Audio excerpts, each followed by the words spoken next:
एक ब्राह्मण हुआ जिनका नाम था सुब्बा राय। जितने भी वीर शैव लिंगायत संप्रदाय के जो अनुयायी हैं, जिनके गले में शिवलिंग हमेशा चांदी की एक छोटी सी डिब्बी में उनके गले में रहता है,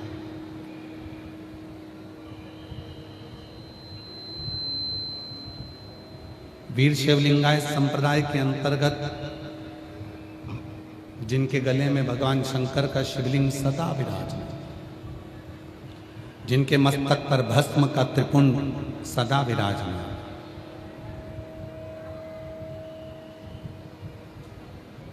वो वीर शैव लिंगायत संप्रदाय के सद्गुरु संत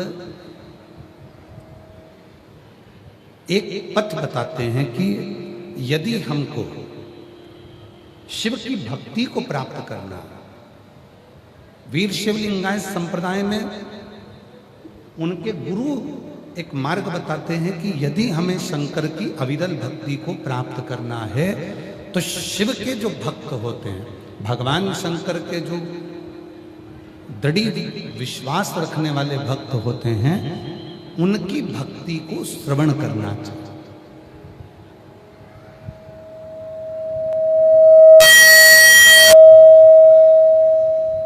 उनकी भक्ति को सुनना चाहिए, उनकी भक्ति को धारण करना चाहिए।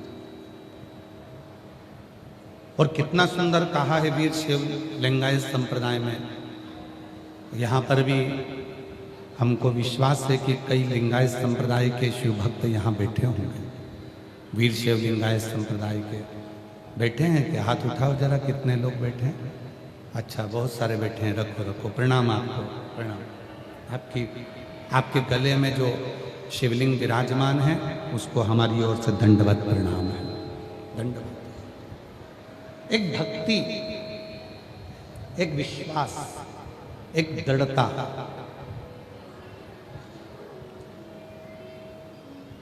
कर्नाटक में मणिखेरी नाम का एक स्थान है जहां पर एक भगवान शिव का ओंकारेश्वर का मंदिर है, मणिखेरी।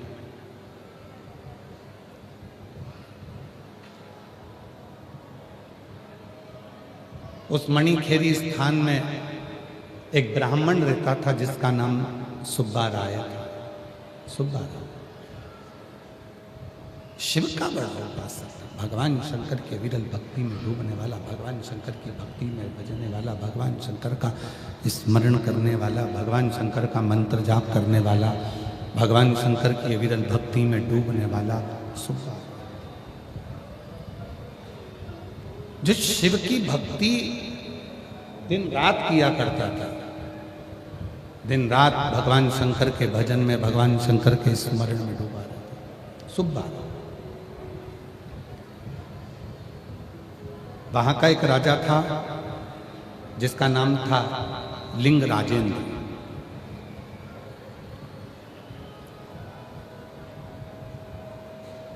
वहां का एक राजा है लिंग राजेंद्र। सुब्बा राय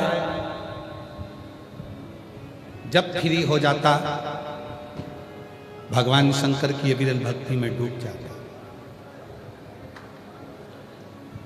लिंग राजेंद्र राजा ने एक मंदिर बनवाया था भगवान शंकर का, पर उस मंदिर का समय था, इतनी बजे मंदिर में जाना है, इतनी बजे मंदिर का दरवाजा बंद हो जाएगा, इतनी बजे मंदिर का पट बंद हो जाएगा, इतनी बजे मंदिर चालू हो जाएगा, इतनी बजे मंदिर में आरती होगी, इतनी बजे मंदिर में राजभोग लगेगा, इतनी बजे मंदिर में शयन की आरती होगी, इतनी बजे मंदिर में यह कार्य होगा।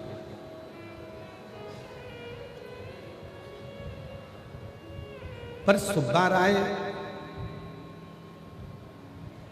शिवजी का ऐसा भगत था कि जिसके पास में दिन रात काम में लगा रहता था, तो समय की कोई गणना ही नहीं थी कि कितनी बजे मंदिर जाना है, कितनी बजे मंदिर पहुंचना है, कितनी बजे भगवान को जल चढ़ाना है, कितनी बजे भगवान का स्मरण करना है, कितनी बजे मंत्र जाप करना है, कितनी बजे नाम जाप करना है।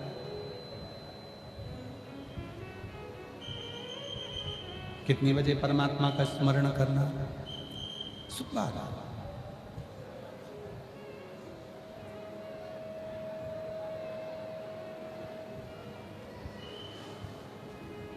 सीधा था, भोला था, कोई काम बता देता था, वहां चले जाता था, काम करता, मंदिर पर। अब लिंग राजेंद्र ने जो मंदिर बनाया था, लिंग राजेंद्र ने जो मंदिर का निर्माण करा था, उसमें समय की सारणी थी। आपके यहां भी जितने मंदिर होंगे, यवतमाल में जितने मंदिर होंगे, यवतमाल के आसपास में जितने मंदिर होंगे, सबकी समय सारणी होगी। इतनी बजे सुबह 6 बजे काकड़ आरती होगी, इतनी बजे मंगला आरती होगी, इतने बजे श्रृंगार आरती होगी, इतने बजे भगवान का भोग लगेगा, इतनी बजे शयन की आरती होगी, इतनी बजे संध्या आरती होगी, इतनी बजे भगवान का पट बंद हो जाएगा। पर कोई कोई भगवान शंकर के भक्त ऐसे होते हैं जिनके पास में समय नहीं मिल पाता, तो हो सकता है कि वो सुबह जिस समय मंदिर खुला हो उस समय पर ना जा पाए।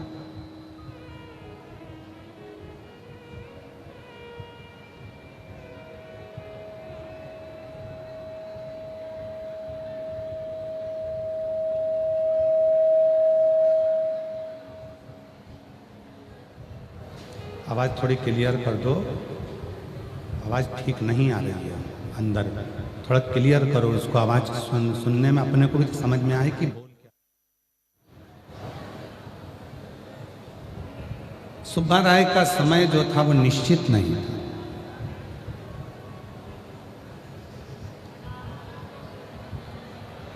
कोई काम से फ्री हो जाता तो मंदिर जाता। अब जब वो फ्री नहीं हो पा रहा तो मंदिर जाने का समय निश्चित नहीं। आप लोगों में से कई माताएं ऐसी हैं, आप लोगों में से कई मेरी जीजियां, कई मेरे जीजा, कई मेरी बेटियां, कई मेरे बेटा, कई मेरे बुजुर्ग माता पिता ऐसे हैं। शंभु शंभु शंभु शंभु शंभु। कई मेरे बेटियां, कई मेरे बेटा ऐसे हैं कि दिन रात किसी ना किसी कार्य में जुड़े रहते हैं, तो उनका समय निश्चित नहीं हो पाता। वो निश्चित समय पे मंदिर नहीं पहुंच पाते, वो निश्चित समय पर भगवान को जल नहीं चढ़ा पाते। और कई लोगों का प्रश्न रहता है, क्यों गुरुजी, अगर हमको सुबह समय नहीं मिले तो क्या हम दोपहर में जाके भगवान को जल चढ़ा सकते हैं? क्यों नहीं?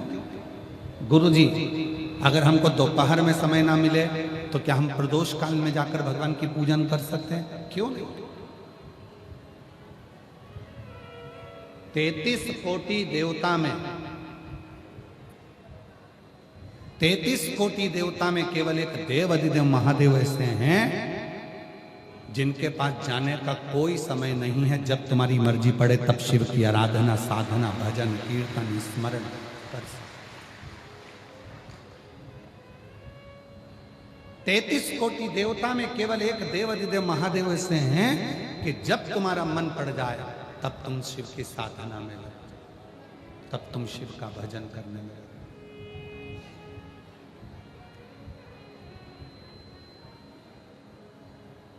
कोई समय नहीं, मृत्यु का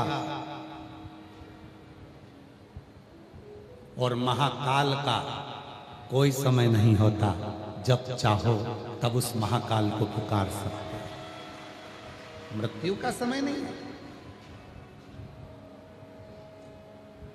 किसी ने सुना कि मौत आई तो पूछ के आई, क्यों सुबह आऊं 9 बजे कि 10 बजे आऊं?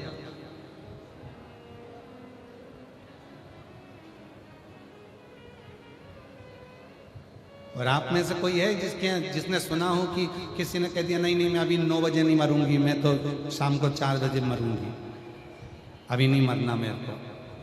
और यमराज ने कहा नहीं मेरे को तब भी मारना है, तो पड़ोसन एक काम कर, तू पड़ोसन को उठा के ले जा, मैं तो 4 बजे ही जा, मुझे नहीं।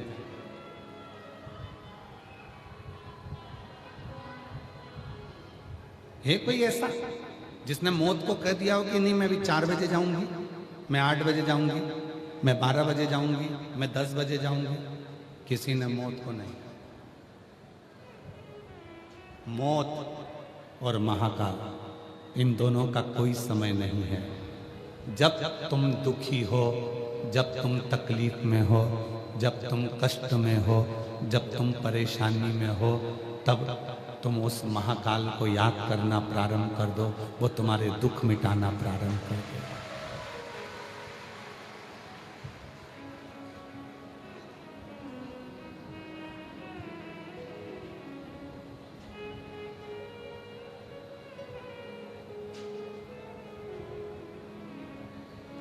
उस महाकाल का स्मरण करना प्रारंभ करो जब मन करे।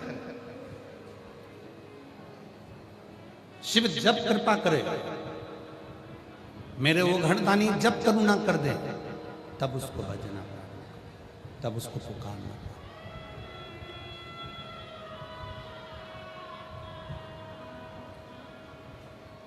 और मैंने तेरे ही भरोसे बाबा, तेरे ही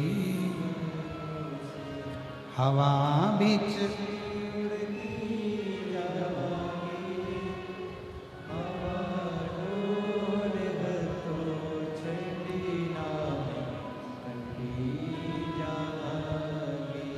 भोले में तेरी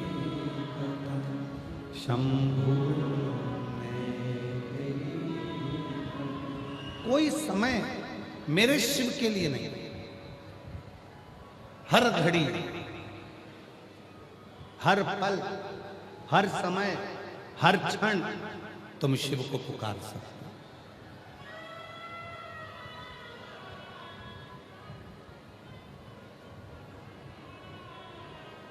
सुब्बा राय समय मिलता मंदिर जाता, तब तक मंदिर बंद हो जाता। हो सकता है आपका समय और परमात्मा का समय दोनों अलग अलग हो सकता है आपका समय और भगवान का समय दोनों अलग अलग हो। जिस मंदिर में आप जल चढ़ाने जाती हो, वो मंदिर का दरवाजा ही बंद हो जाए जब आप फ्री होकर जाती हो।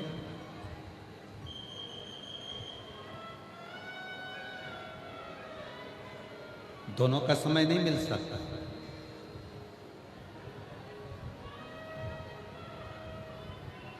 दोनों का समय मैच नहीं कर सकते।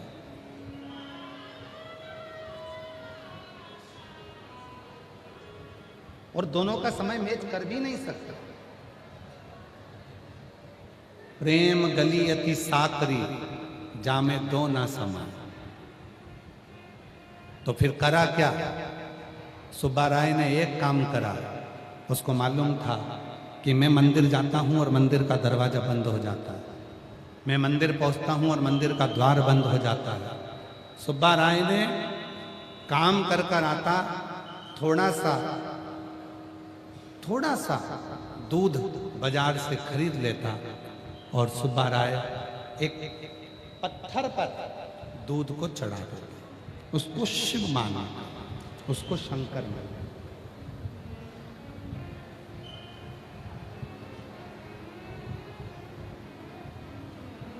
उसको शिव मानकर उसको शंकर माना।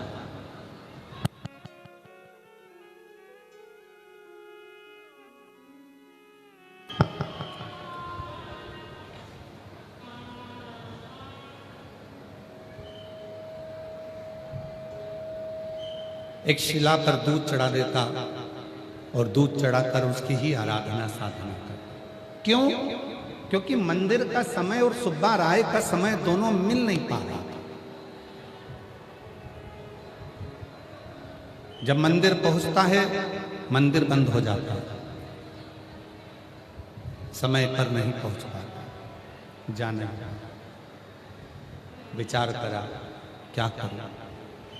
एक पत्थर, एक शिला उठाकर लाया, रख दिया।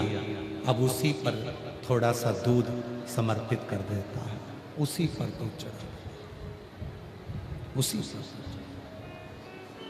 और श्री शिवाय नमस्तुभ्यं,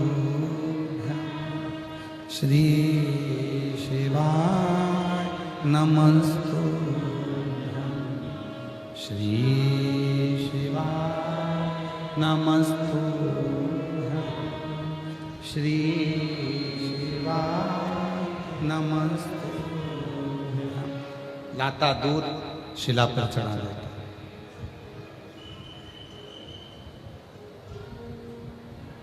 एक दिन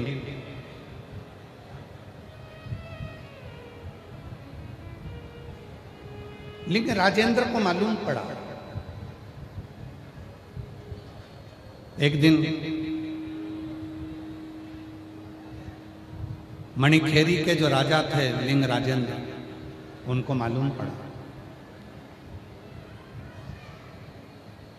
और लिंग राजेंद्र को मालूम पड़ा कि सुब्बा राय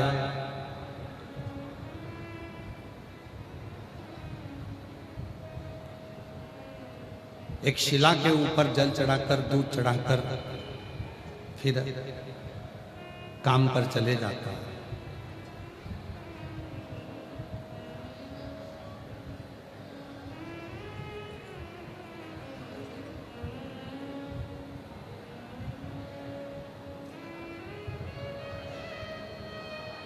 राजा को मालूम पड़ा, राजा ने अपने मंत्रियों को भेजा, जाओ जरा पता करो, जब हमने इतना बड़ा मंदिर का निर्माण करा है, हमने इतना बड़ा मंदिर बनाया है, इतने बड़े मंदिर का जब निर्माण कर दिया है, तो सुब्बा राय को अगर जल चढ़ाना है तो वहां चढ़ाए। सुब्बा राय को अगर दूध चढ़ाना है तो वहां चढ़ाए।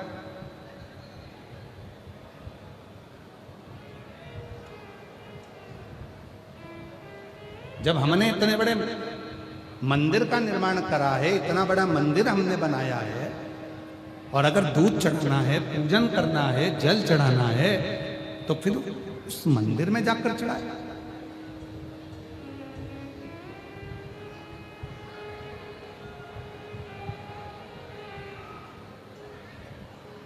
एक शिला के ऊपर, एक पाषाण के ऊपर, एक पत्थर के ऊपर दूध चढ़ा रहा है, जल चढ़ा रहा है। क्या सुब्बा राय में विवेक नहीं है? क्या सुब्बा राय में बुद्धि नहीं है? विचार किया महाराज। राजा को क्रोध आ गया, गुस्सा आ गया, और राजा को इतना क्रोध आया कि लिंग राजेंद्र ने उसी समय पर ब्राह्मण सुब्बा राय को बुलवाया और बुलवा कर कहा, सुब्बा राय, हमने इतने बड़े मंदिर का निर्माण करा, उस मंदिर में जल चढ़ाने की जगह, उस मंदिर में दूध चढ़ाने की जगह तुमने एक पत्थर रख दिया और उस पत्थर पर दूध चढ़ा रहे, उस पत्थर पर तुम जल चढ़ा रहे, उस पत्थर पर तुम पूजन कर रहे, उस पत्थर की तुम साधना कर रहे, उस पत्थर का तुम पूजन कर रहे। सुब्बा राय ने हाथ जोड़कर लिंग राजेंद्र राजा से कहा, महाराज, महाराज, पूजन करने तो मैं मंदिर ही जाता, पूजन करने तो मैं मंदिर ही जाता, पर मैं जब सबके यहाँ काम करता हूं, सेवा करता हूं, किसी किसी के यहाँ कोई काम होता है, किसी के यहाँ कोई काम होता है, और ये सेवा करने के बाद, काम करने के बाद जब मैं फ्री होता हूँ और फ्री होकर जब मैं मंदिर जाता हूँ, तब तक मंदिर का दरवाजा बंद हो जाता है, तब तक मंदिर का द्वार बंद हो जाता है।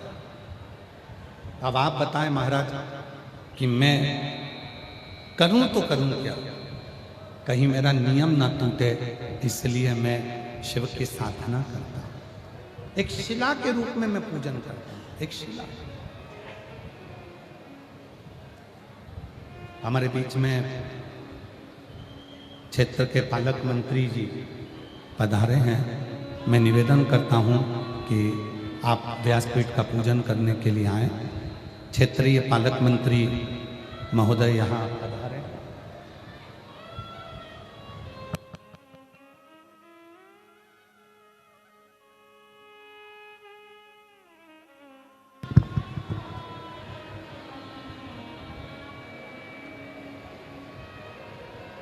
माननीय संजय जी राठौड़ साहब मंत्री एवं पालक मंत्री यवतमाल जिला के यहाँ पधारे हैं। एक बार जोरदार ताली बजाकर उनका स्वागत वंदन अभिनंदन। और कौन आया? एवं माननीय विधायक राजू भाऊ तोड़साम जी, माननीय विधायक सुधीर जी मुंगटीवार जी, माननीय विधायक किशन जी बानखेड़े जी, एवं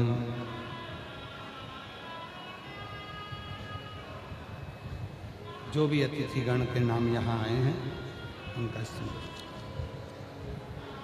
शिव तत्व कह रहा है, भगवान शंकर का पवित्र कथा कर रही है, शिव कथा वर्णन कर रही है। सुब्बा राय जी एक शिलाखंड की पूजन करते हैं, एक शिला की पूजन। जब मैंने इतना बड़ा मंदिर बनवाया तो तुम मंदिर क्यों नहीं जाते? जब मैंने इतना बड़ा मंदिर बनाया तो तुम मंदिर क्यों नहीं जाते? सुब्बा राय जी ने कहा कि मेरा और मंदिर का समय नहीं बैठ पाता, मैं सबकी यहाँ सेवा कर कर काम कर कर फ्री होता हूँ, तब मैं मंदिर जाता हूँ, और मंदिर जाता हूँ तब तक मंदिर का द्वार बंद हो जाता है। मंदिर का द्वार बंद हो जाता है तो मैं कैसे वहाँ जल चढ़ाऊँ, कैसे वहाँ पूजन करूँ? समझ में क्या? इसलिए मैंने ये पत्थर को रखकर उसी को शिवलिंग मान लिया।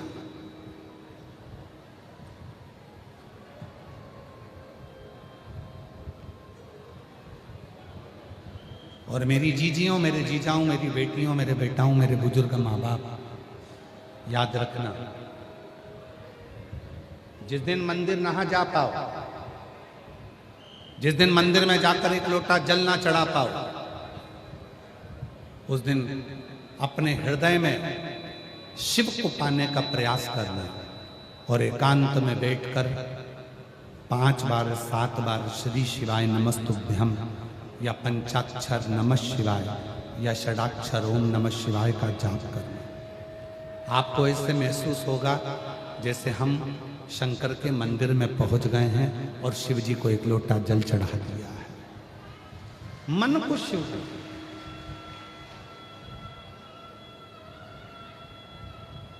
मन को शंकर, मन को शिव स्वरूप बना। और जब मन को शिव स्वरूप बना ले, मन को शंकर बना ले, मन को चित्त को हम शिव बना ले, तो जीवन का एक आनंद अपने आप प्राप्त हो जाए। वो एक स्मरण करते शैलेंद्र जी, मन मेरा मंदिर,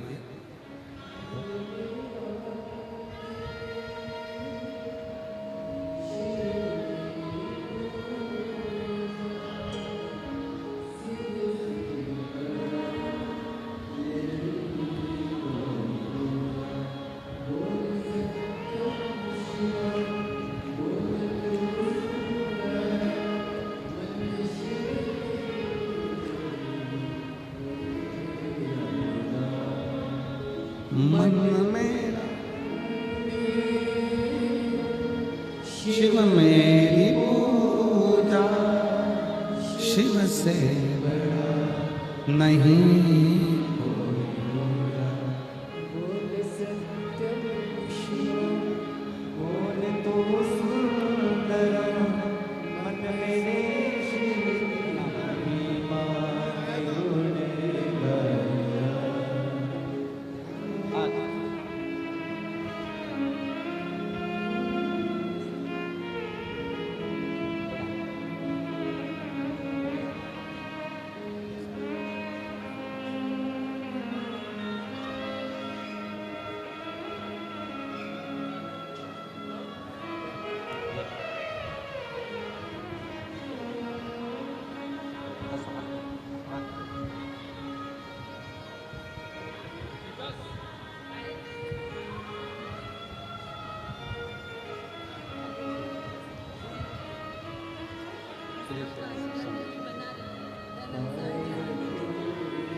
मेरी पूजा शिव से बड़ा नहीं,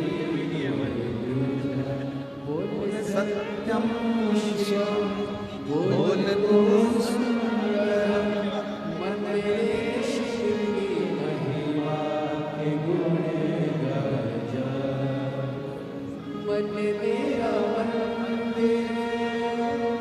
शिव मेरी पूजा शिव से बड़ा नहीं कोई दूजा।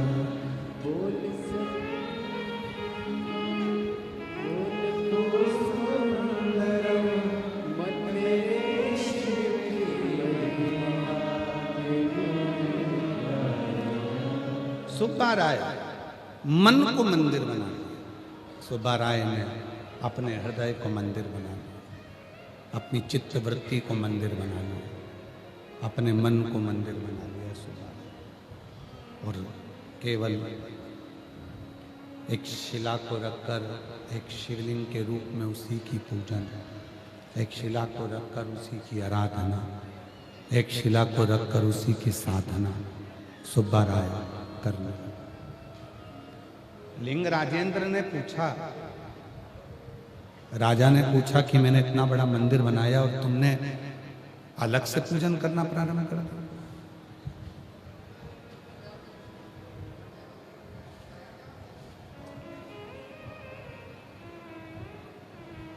ये केवल एक कथा नहीं है, ये कई संसार के ऐसे लोग हैं जिनके भीतर का एक प्रश्न है,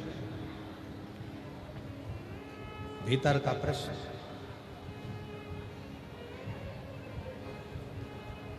गए दर्शन करने के लिए मंदिर में, बहुत भीड़ है, बहुत भीड़, दर्शन नहीं हो पा रहा, बहुत भीड़ है, बहुत भीड़, दर्शन ही नहीं हो पा रहा। क्या करोगे? सुब्बा राय की कथा का स्मरण करना। भीड़ ज्यादा है, बहुत ज्यादा भीड़ है, मंदिर में दर्शन नहीं हो पा रहे हैं। मंदिर के शिखर का दर्शन कर कर अपने हृदय को शिवालय बना लेना और शंकर को हृदय में बिठाकर ये सोचना कि इसी मंदिर में, उस मंदिर को मैंने अपने हृदय में बना लिया है और उसी में मेरा शंकर बैठा है और उसी को मैं जल चढ़ा रहा हूँ, उसी की साधना कर रहा हूँ, उसी की पूजन कर रहा हूँ, उसी की अर्चना कर रहा हूँ। हृदय वीर शैव लिंगायत संप्रदाय में हृदय में गले के अंदर चांदी की डिब्बी में शिवजी का शिवलिंग रहता है। वीर शैव लिंगायत संप्रदाय में चांदी की डिब्बी में शंकर का शिवलिंग है।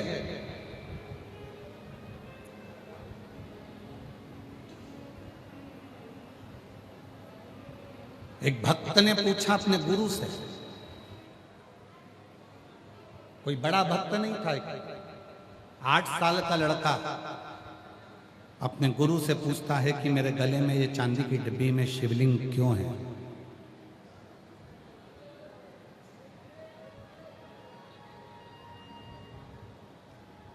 वीर शैव लिंगायत संप्रदाय का एक बच्चा अपने गुरु से पूछता है कि इस चांदी की डिब्बी में मेरे गले में ये शंकर का शिवलिंग क्यों है?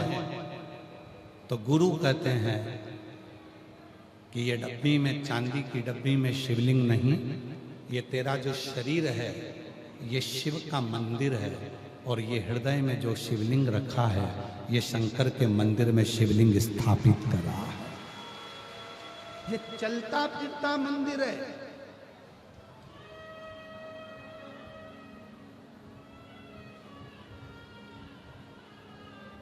ये चलता फिरता मंदिर है।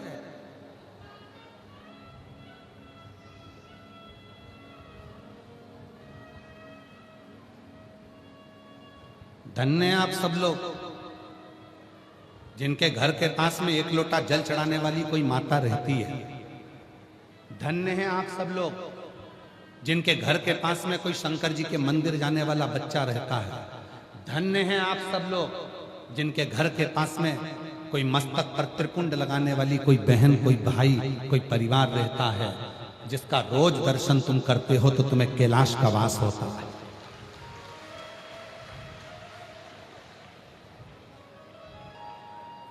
क्यों आए हैं ये लाखों की संख्या में शिव भक्त? आज कथा का छठा दिवस है।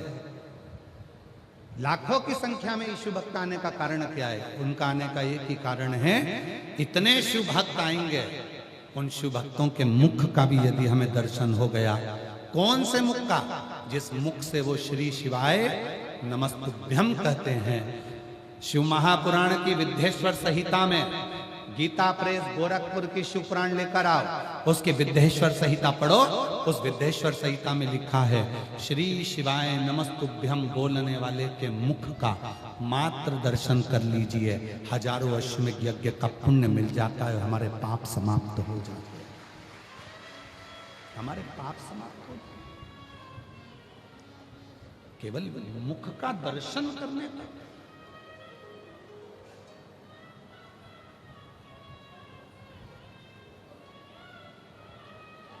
ये चलता फिरता ये शरीर, ये हमारा मंदिर है,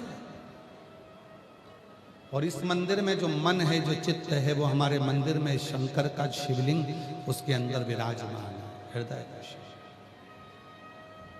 शिव बैठा।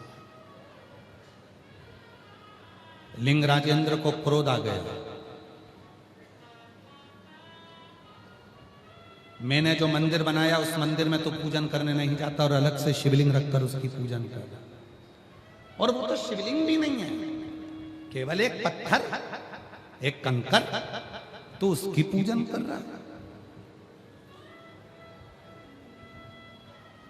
केवल एक पत्थर और कंकर की पूजन। कई माताएं कहती हैं, गुरुजी हम घर पर सीहोर गए थे और सीहोर से कंकर शंकर लेकर आ गए। हम जब कंकर शंकर की पूजन करते हैं, पूजन करते करते, और विश्वास रखना, अगर सीहोर का कंकर शंकर के रूप में तुम्हारे घर में विराजमान है, तुम उसकी पूजन रोज करते हो, तो एक दिन उस कंकर में ही तुम्हें शंकर का प्रतिबिंब स्वयं नजर आने लगेगा। स्वयं उसी कंकर में। और वो कंकर कितना प्रबल होगा? जिस दिन तुम्हारे ऊपर कोई समस्या आने वाली होगी, जिस दिन तुम्हारे ऊपर कोई दुख आने वाला होगा, कोई कष्ट आने वाला होगा,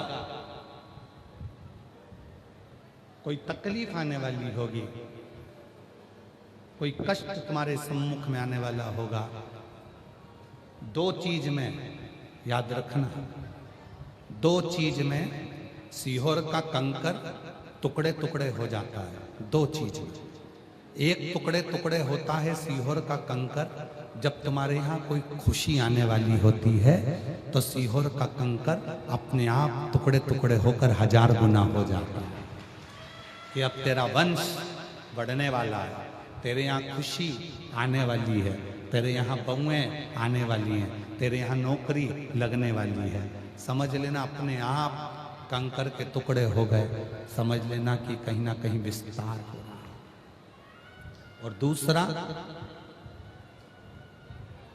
जल डाला, जल सूख गया, फिर जल डाला, फिर सूख गया, और कंकर के आखिरी में टुकड़े हो गए। समझ लेना कि कोई दुख आने वाला था, मेरे शंकर ने अपने ऊपर झेल लिया है, शिव ने उसको उतार दिया। शिव ने। और मेरे भोले तेरा सहारा है मेरे भोले तेरा सहारा है, मेरी नैया का तू मेरी नैया का तू मेरे बाबा तुझे पुकारा है, मेरे बाबा तुझे पुकारा है, मेरी नैया का तू सुब्बा राय ने भगवान शंकर को हृदय में बिठा रखा। एक पत्थर की, एक पाषाण की, एक कंकर की पूजन करता था। पत्थर रखा था, उसका पूजन कर रहा, पत्थर का पूजन। जब इतना बड़ा मंदिर बनाया तो उसकी पूजन करना चाहिए, पर तू तो पत्थर की पूजन कर रहा, पत्थर की पूजन। गुस्सा आया, लिंग राजेंद्र को क्रोध आ गया, और लिंग राजेंद्र को क्रोध आया। 3 दिन देता हूं तेरे को,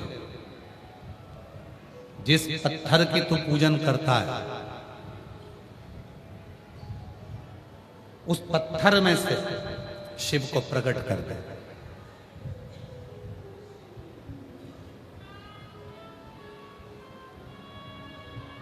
सुब्बा राय ने हाथ जोड़कर कहा, महाराज तुमने जो मंदिर बनाया है उस मंदिर में जो शंकर जी बिठाए हैं, क्या आप उसमें से शिव जी को प्रकट कर सकते हैं? लिंग राजेंद्र ने, राजा ने जैसे ही बात कही तो सुब्बा राय ने शब्द कहे तो लिंग राजेंद्र को बुरा लग गया। तुम मुझसे मुंह मिलाता? 3 दिन के अंदर जिस पत्थर पर तू पूजन करता है, जिस पत्थर की तू अर्चना करता है, जिस पत्थर पर तू दूध चढ़ाता है, जिस पत्थर पर तू जल चढ़ाता है, अगर उसमें से शिव प्रकट नहीं हुए तो तुझे मार दिया जाए। 3 दिन तो जाने दो। सुब्बा राय राजा को कहता है, अब भी चलो, आहूं में असर होगा, घर बैठे बुला लेंगे, तुम रूठे रहो भोले, हम तुम्हें मना लेंगे, आओ अभी चलो, अभी चलो। तो राजा ने रथ तैयार करा, सुब्बा राय पैदल चला। जिस शिवलिंग पर, जिस पत्थर पर सुब्बा राय जल चढ़ाता था, जिस पत्थर पर सुब्बा राय दूध चढ़ाता था, उस पत्थर के सम्मुख में पहुंचकर सुब्बा राय ने हाथ जोड़कर निवेदन करा, प्रार्थना करी, हाथ जोड़कर कहा, भोले बाबा कृपा करिए, करुणा करिए। ये लिंग राजेंद्र राजा, ये राजा आपकी परीक्षा लेना चाहता, आप कृपा करो, करुणा करो, दया करो, कृपा कर दीजिए। सुना,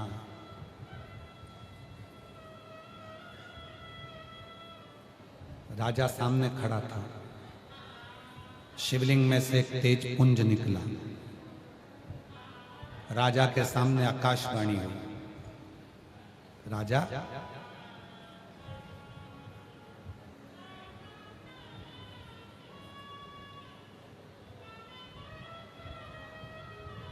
तू मुझे पाना चाहता है? सुब्बा राय की तो भक्ति प्रबल है, जिसके कारण उसे मेरा दर्शन हो जाता है, पर तेरी भक्ति अभी प्रबल नहीं हुई है जो तुझे मेरा दर्शन। सुब्बा राय के सामने शिवलिंग में से आवाज सुनकर राजा भवन में चले गया, और भवन में गया तो उसको क्रोध आ गया। कोई बहुत बड़े ओहदे पर रहे, बहुत बड़े पद पर रहे, बहुत बड़ी प्रतिष्ठा पर रहे, और उसको यदि कोई समझाए तो उसको बुरा लगता है कि मेरे जैसे व्यक्ति को समझा रहा है, मेरे जैसे व्यक्ति को समझा रहा है।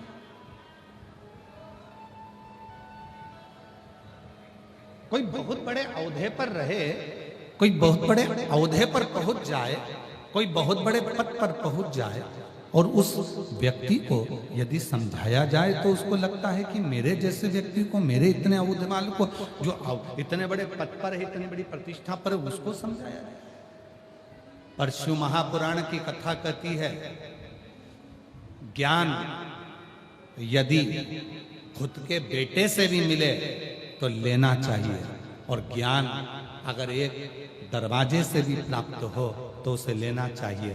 दत्तात्रेय भगवान ने तो 24 गुरु बनाए थे खुद गुरु होकर। दत्तात्रेय भगवान स्वयं गुरु होकर 24 गुरु बनाते हैं। अब एक गुरु को इतने गुरु की क्या जरूरत है? पर दत्तात्रेय भगवान ने 24 गुरु इसलिए बनाए क्योंकि उनको मालूम है कि इन गुरुओं से मुझे कुछ प्राप्त करना है, इस गुरु से मुझे ये प्राप्त करना। दरवाजे को भी गुरु बना लिया हमने, एक वैश्य को भी गुरु बना लिया। इन गुरु से मुझे प्राप्त करना, गुरु से मुझे 24 गुरु का स्मरण दत्तात्रेय भगवान ने स्वयं किया। 24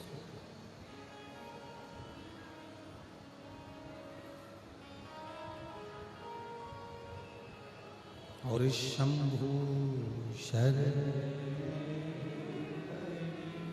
मांगू घड़ी रे घड़ी, दुख काटो दया करीन दर्शन आपो।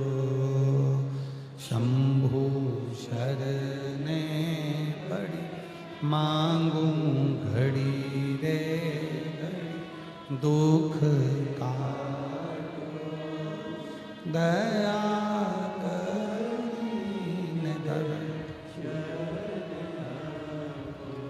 क्रोध में हो गया राजा, राजा को क्रोध आ गया। इतना क्रोध राजा को आया कि राजा ने एक चाल चल ली, सुब्बा राय पर गौ हत्या का दोष लगा दिया जाए। ये मुझे ज्ञान देने चला, मुझे उपदेश देने चला था। और अभी आपको कहा था, कल भी कथा में कहा था कि बन सके शिव भक्त के लिए अपशब्द मत कहो, शिव के लिए अपशब्द मत कहो, शंकर की मंदिर के लिए अपशब्द मत कहो, शंकर की कभी निंदा, शिव भक्त की कभी निंदा, या शंकर की कथा की कभी निंदा मत करो। अगर अपने जीवन को सुखी चाहते, इस शरीर को बड़ा भोगना पड़ता है, बड़ा। शिव महापुराण की 3 चीजों को अपने अंदर धारण करना। पहले नंबर पर शिव पुराण कहती है कि किसी आडंबर में मत जाओ, किसी पाखंड में मत पड़ो, किसी दिखावे में मत पड़ो, यहां वहां मत भटको, एक लोटा जल भरो और शंकर के मंदिर में जाओ, भटकना छोड़ दो। पहले नंबर पर शिव पुराण कहती है। दूसरे नंबर पर शिव पुराण कहती है अपने अंदर इतना विश्वास भगवान के प्रति उत्पन्न करो, इतना विश्वास अपने अंदर परमात्मा के प्रति रखो कि मेरी जिंदगी का सारा दुख सुख मेरे परमात्मा शिव के हाथ में है। ये दूसरी। तीसरे नंबर पर शिव महापुराण की कथा कहती है, तीसरे नंबर पर शिव पुराण कहती है घर में जितने सदस्य रहते हैं सबके साथ प्रसन्नता के साथ रहिए, चाहे जिंदगी में कितना भी दुख क्यों ना हो, तकलीफ कितनी भी हो, तो भी घर के लोग तुम्हारा कितना भी बुरा करते हो, जेठानी देवरानी चाहे कितनी भी बुरी सोचती हो, सास बहू कितना भी बुरा सोचते हो, भाई बंधु कितना भी बुरा सोचते हो, तो भी तुम्हारे चेहरे की स्माइल प्रसन्नता खत्म नहीं होना चाहिए। खुश रहकर जियो, सब सुख। कारण फूल गुलाब का कांटों के बीच में ही रहता है, फूल कमल का कीचड़ के बीच में ही रहता है। गुलाब का फूल कांटों के बीच में रहेगा। जब परिवार में, नातों में, रिश्तों में, कुटुंब में, कबीलों में, अपनों में लोग तुम्हें गालियां देंगे, ताने देंगे, अपशब्द देंगे, तभी तुम्हारी सुगंध जनमानस में पहुंचेगी और एक दिन तुम खिल कर रहो, तब तुम खिल खुश। गुरुजी मेरी सास ने गाली दे दी, गुरुजी मेरे ससुर ने गाली दे दी, गुरुजी मेरी जेठानी मेरा बुरा करती है, गुरुजी मेरी बहू बुरा करती है, गुरुजी मेरा बेटा बुरा करता है, गुरुजी मेरे ससुर बुरा करते हैं, गुरुजी मेरे रिश्तेदार बुरा करते हैं। करने दो ना, शिवपुराण तो आज से थोड़ी ना करी, कब से कर रही है? क्या किसको रोइए, जम के बोलो, चादर तान के सोई। शिवपुराण तो कब से कर रही है? क्या विचार करना, क्या सोचना, क्या बुद्धि में बिठाना। इसने बुरा कर दिया, पड़ोसन नींबू पटक के चली गई, पड़ोसन ने मेरे यहाँ टोटका कर दिया, टोना कर दिया, पड़ोसन ने नींबू पटक दिया। तो कल दरवाजे पर एक पेपर लगा दो, एक नींबू में अचार नहीं डलता, कम से कम 1 दर्जन तो पटको, मैं अचार डालकर खा जाऊंगा, मैं अचार डालकर खा जाऊंगा।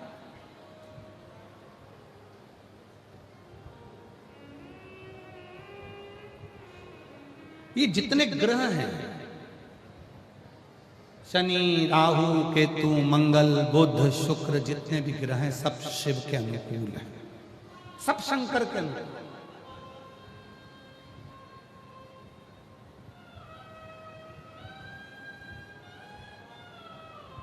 कोई कहता है शनि महाराज को नहीं भजोगे तो तुम्हारे ऊपर ये दोष लग जाएगा, कोई कहता गुरु जी को नहीं भजोगे तुम्हें ये दोष लग जाएगा, किसी ने कहा मंगल की पूजन नहीं करोगे ये दोष लग जाएगा, बुद्ध की पूजन नहीं करोगे ये दोष लग जाएगा। शिव महापुराण की कथा कहती है सारे देवता शिव की आराधना करते हैं,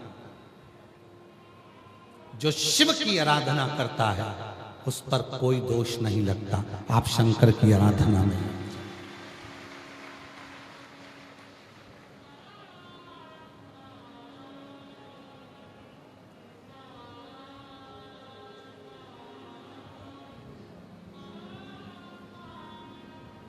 शिव की साधना में लग जाओ, उसकी आराधना।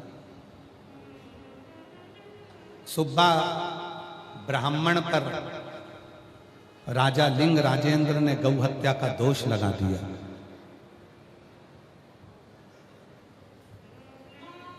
लिंग राजेंद्र ने ब्राह्मण को बुलवाया, सुब्बा राय तुमने गौ हत्या करी है।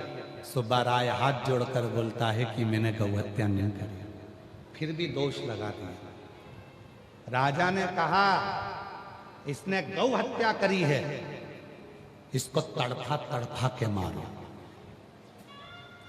ब्राह्मण की आंख से आंसू बहने लगा। सुब्बा राय शिव की स्तुति करने लगा। जब उसकी चमड़ियों को खींचा जा रहा था, शरीर को तड़फा तड़फा कर जब मारा जा रहा था, सुब्बा राय के सामने शिव आकर खड़े हो गए। शंकर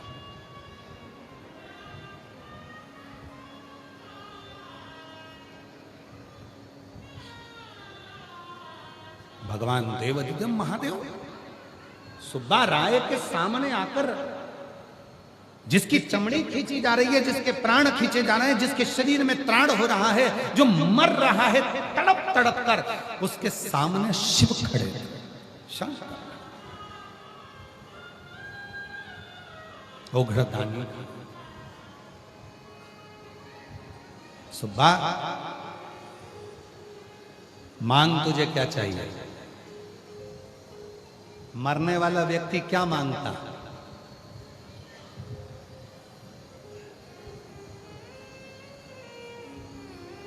दुनिया के सारे शिव भक्तों में केवल एक भक्त था, सुब्बा राय। जिसने शिव जी से क्या मांगा मरते समय थोड़ा ध्यान दीजिएगा।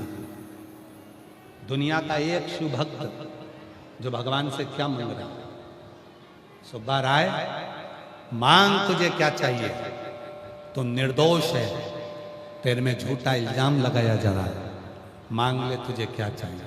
सुब्बा राय ने कहा मुझे राक्षस बना दो।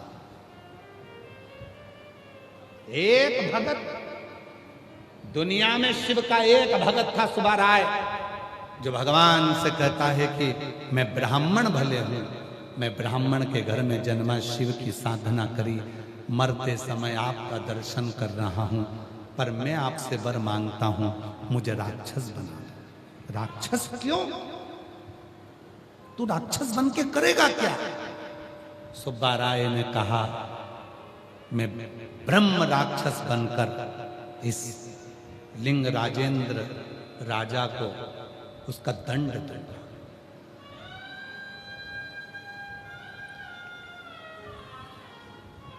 शिवजी कहते हैं कि सुब्बा इसको तो दंड मैं दे दूंगा। हाथ जोड़कर सुब्बा कहता है नहीं नहीं नहीं नहीं, ये मेरा दोषी है, दंड भी मैं दूंगा।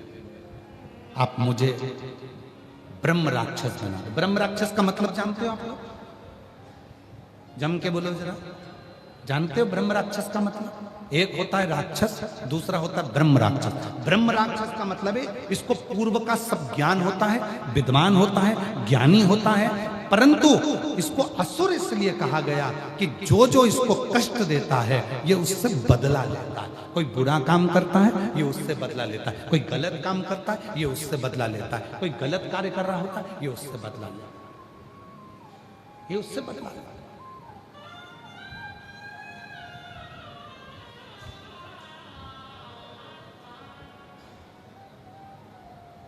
दोषी है और अगर उसने दोष किया है तो उसको तो दंड मिलना चाहिए ना,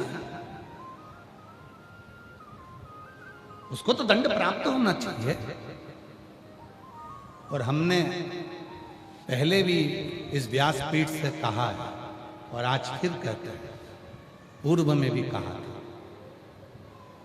लंका के राजा रावण ने एक गलती करी थी कि मां सीता का हरण किया था। आज भी दशहरे पर रावण को जलाया जाता है। हम अपनी व्यासपीठ से निवेदन करते हैं, अब रावण को जलाना बंद करो, अब एक काम चालू करो, अपने नगर में, अपने गांव में जो छोटी छोटी बच्चियों के साथ गलत काम कर रहे हैं उनका पुतला जलाना प्रारंभ करो। अब रावण का समय नहीं है।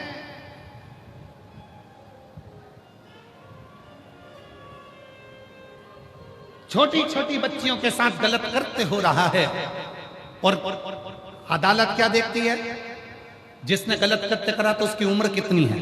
छोटी उम्र का है तो छोड़ दिया। वो बच्ची का क्या होगा जिसकी जिंदगी खराब हो गई? वो बच्ची का क्या होगा जिसने प्राण छोड़ दिए? उस बच्ची का क्या होगा जो नाबालिग थी? उस बच्ची का क्या होगा जिसने कुछ सोचा ही नहीं था? उस बच्ची का क्या होगा जिसकी पूरी जिंदगी बर्बाद हो गई और उसको छोड़ दिया गया जो नाबालिग था?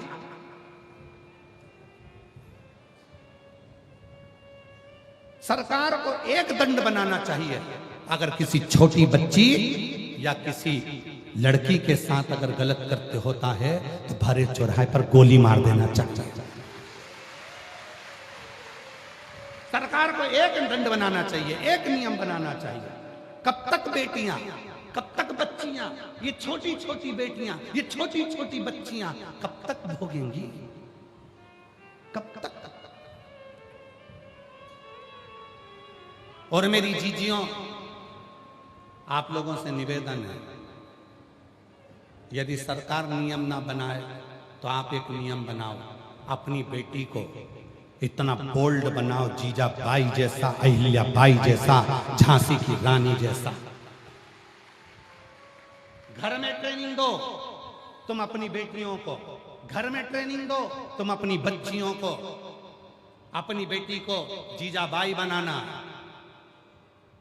और याद रखना, जब अपने घर की बेटियां जीजाबाई बनेगी तो उसके गर्भ से छत्रपति वीर शिवाजी जैसे बेटे जन्म लेंगे, जो हमारे सौराष्ट्र की नींव रखेंगे।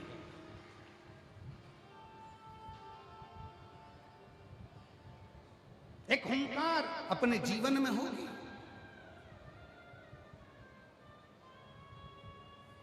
याद करो,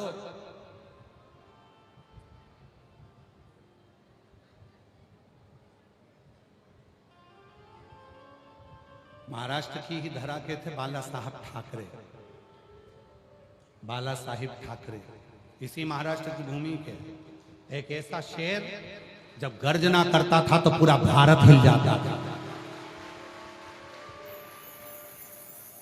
एक ऐसा शेर जो अपनी कुर्सी पर बैठकर बोल देता था, अगर अमरनाथ में तकलीफ आई, अगर अमरनाथ की गुफा की यात्रा में तकलीफ आई तो आगे की यात्रा तुम्हारी बिगाड़ दूंगा, इसलिए तकलीफ ध्यान रहो। अपनी बेटियों को वो ज्ञान दीजिए, अपनी बेटियों को वो संस्कार दीजिए कि तुम्हारी बेटी जीजाबाई बने, तुम्हारी बेटी झांसी की रानी बने, तुम्हारी बेटी अहिल्याबाई बने। गलत कृत्य किसी बेटी के साथ ना हो। और एक निवेदन और इस व्यासपीठ से करना चाहूँगा, अगर हमारी वाणी में हम आपसे कह सकते हैं तो इतना जरूर कहेंगे कि अपनी बेटी को जैसे अपनी बेटी मानते हो, वैसे ही मोहल्ले में जितनी बेटियां हैं उनको भी बेटी मानो और उसकी भी रक्षा तुम करो, उसकी भी रक्षा तुम करो, कोई दूसरा नहीं। कब तक चिल्लाते रहोगे बचाओ बचाओ बचाओ? कब तक चिल्लाओगे? खुद बचो ना, खुद स्वयं।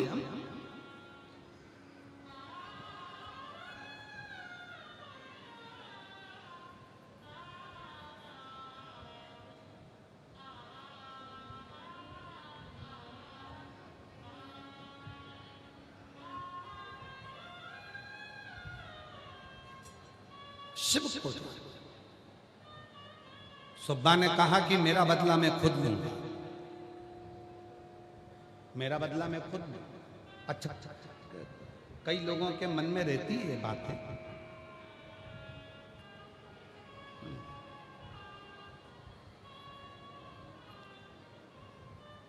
कल हम जब सबसे मिल रहे थे तो एक भैया हमारे बाजू में खड़े होके बोल रहे थे, गुरुजी आप जब कथा कहते हो तो उसमें थोड़ा सा बहुओं को सुधारने की बात कर दिया करो गुरुजी। फिर एक आया तो उसने कहा कि ये वाली बात बोल दिया करो। तो हमने मन में सोचा कि सब गुरुजी बोलेंगे, तुम क्या करोगे? तुम क्या करोगे? जो गुरुजी बोलते हैं, गुरुजी जो बोलते हैं वो तो अपनी बुद्धि में बिठाओ। पहले अपने घर में प्रसन्न रहना चालू करो और एक लोटा जल चढ़ाना प्रारंभ करो, धीरे धीरे कर सुधर जाए। आज घर बिगड़ा क्यों है? आज घरों में क्लेश क्यों है? आज घरों में झगड़ा क्यों है? आज प्रत्येक घर बिगड़ा हुआ क्यों है?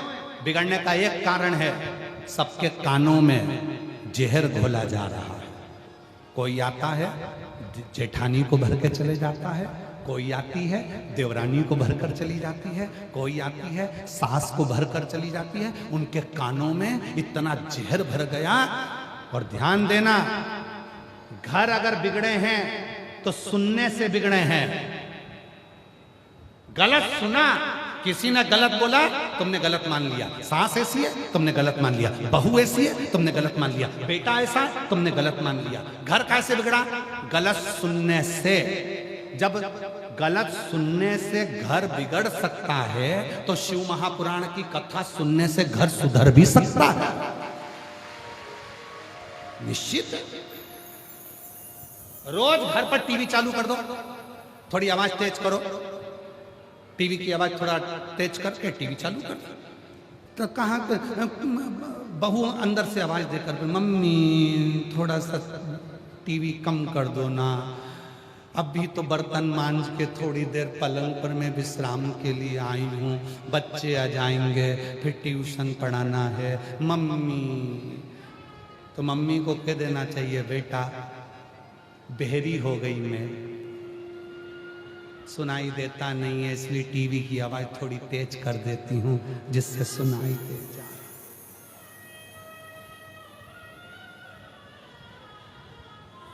कथा में आवाज थोड़ी कम कर दो, और जब कोई सीरियल चल रहा हो, कुमकुम भाग्य, और बहू बना रही रसोई घर में रोटी, मम्मी थोड़े वॉल्यूम तेज करो ना, मम्मी थोड़ी सी तेज करो, आवाज नहीं आ रही। और जैसे ही बन सीरियल में वो बाई ने रोना चालू करा, ये रोटी बनाते बनाते टपा टपा टपा, और जो रोटी बन के तैयार हुई और पति ने खाई, और खाने के बाद पति बोला आज रोटी में स्वाद नहीं आ रहा, क्या बात है? अब कौन समझाए? कुमकुम भाग्य, कौन समझाए? और अगर वही भोजन बनाते समय तेरे डमरू की धुन से मैं काशी, वही भोजन भजन गाते गाते बनता तो बोलो बोलो फिर